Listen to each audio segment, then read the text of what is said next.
Oke, di video kali ini gue akan ngebahas karakteristik investasi yang sesuai dengan syariah yang halal. Ya, karena sekarang banyak banget ya orang yang menggembar-gemborkan terkait dengan investasi. Investasi di A lah, di B, di C, dan sebagainya. Salah nggak? Enggak. Bagus malah. Karena itu membuat kita lebih bisa memanage uang dengan lebih baik. Karena kalau nggak seperti itu, kita bisa menghabiskan uang kita pada sesuatu yang sia-sia. Belum tentu berguna, bahkan bisa cenderung pada pemborosan yang tentunya menjadi tidak diperkenankan dalam Islam. Nah, tapi bagaimana cara investasi yang benar? Apa saja karakteristiknya? Itu yang perlu kita ketahui. Karena sebagai muslim, kita nggak hanya sekedar investasi itu cari cuan kan, tapi juga cari berkah. Nah, berkah ini yang kita bisa ketahui dan kita bisa dapatkan ketika kita mengetahui karakteristik investasi apa saja yang sesuai dengan syariah atau yang halal. Ini gue udah siapin PPT buat kalian semua, buat dibaca ya. Intinya sebenarnya ada 4 karakteristik investasi yang halal. Oke, pertama adalah bebas dari yang namanya riba atau bunga. Buat teman-teman yang belum tahu, bunga itu apa sih? Bunga itu adalah ketika kita melakukan sebuah akad hutang piutang, pinjam meminjam, lalu kemudian kita diberikan namanya bunga. Ya, mungkin teman-teman sering lihat ya di pinjol, di paylater dan sebagainya, itu biasanya ada klausul terkait dengan bunganya berapa persen.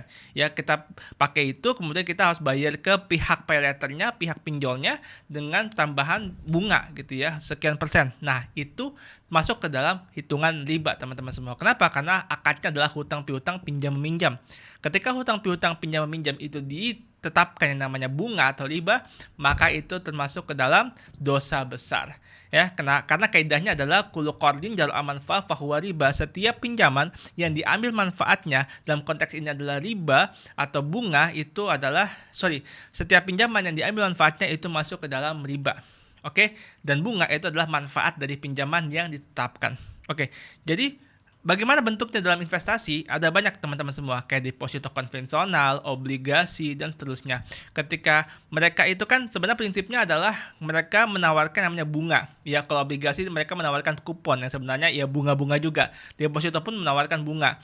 Nah, disitulah kita harus hindari. Kenapa? Karena itu masuk ke dalam riba. Oke, jadi kalau teman-teman seorang muslim, hindarilah instrumen-instrumen investasi yang seperti itu, yang mengandung namanya bunga. Oke, yang kedua adalah bebas goror atau ketidakjelasan. Jadi kita kalau investasi yang jelas-jelas aja, jangan sesuatu yang kita nggak tahu bagaimana bentuknya, bagaimana mekanismenya. Contoh, kalau kita mau investasi ke sebuah bisnis yang ternyata kita nggak tahu nih model bisnisnya seperti apa, kemudian produknya itu apa, atau bahkan ternyata mereka bukan jualan bisnisnya atau nggak punya produk yang nggak punya jasanya, mereka hanya menjual member get member, maka terjadilah memang skema Ponzi. Ya jangan ya. Kita jangan investasi ke sesuatu yang seperti itu.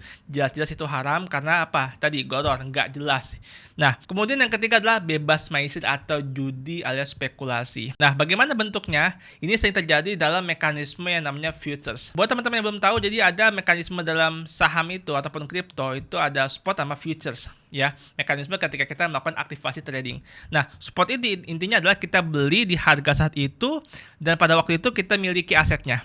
Oke, itu mekanisme spot. Nah, kalau futures ini kita nggak miliki asetnya. Kenapa? Karena yang kita pertaruhkan bukan aset yang kita miliki, tapi pada harganya. Maka ada istilah long sama short. Long itu ketika kita menetapkan bahwa harganya nanti akan naik, short itu adalah ketika kita menetapkan harganya itu akan turun. Ketika kita hanya bertaruh pada harga, disitulah muncul unsur namanya maisir atau spekulasi alias judi. Karena dalam prinsip kita investasi, kita wajib untuk memiliki asetnya. Jangan kita berinvestasi pada sesuatu yang kita tidak miliki. Ditegaskan juga dalam fatwa di SNMUI ya teman-teman semua bahwa ini masuk ke dalam mekanisme bai al-ma'dum, di mana kita bertransaksi tanpa memiliki barangnya dan itu diharamkan dalam Islam. Oke, jadi pastikan ketika kita bertransaksi dan investasi, baik itu saham ataupun kripto, itu pastikan pada investasi yang mekanismenya adalah spot.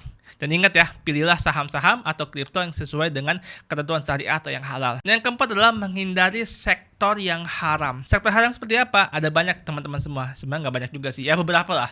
Beberapa sektor-sektor yang haram. Misalkan sektor yang terkait dengan pornografi, sektor perjudian, kasino, dan sebagainya. Tentu kita wajib hindari sektor-sektor tersebut, termasuk sektor-sektor dari lembaga keuangan konvensional, baik itu asuransi konvensional, bank konvensional, yang memang basisnya adalah praktik ribawi ada di dalam sana. Oke, jadi kita hindari investasi ke sektor-sektor demikian. Nah, kalau teman-teman sudah investasi di saham atau di instrumen-instrumen lain yang ada label syariahnya, termasuk juga reksadana syariah, itu insya Allah semua aset investasinya akan diberikan itu kepada portofolio-portofolio yang sesuai dengan ketentuan syariah, termasuk emitennya, termasuk perusahaan yang diinvestasikan. Itu insya Allah sudah sesuai dengan ketentuan syariah. Seperti apa ketentuan syariahnya yang tadi? Tidak pada sektor-sektor yang diharamkan dalam Islam. Dan itulah 4 karakteristik yang teman-teman perlu ketahui ketika pengen berinvestasi.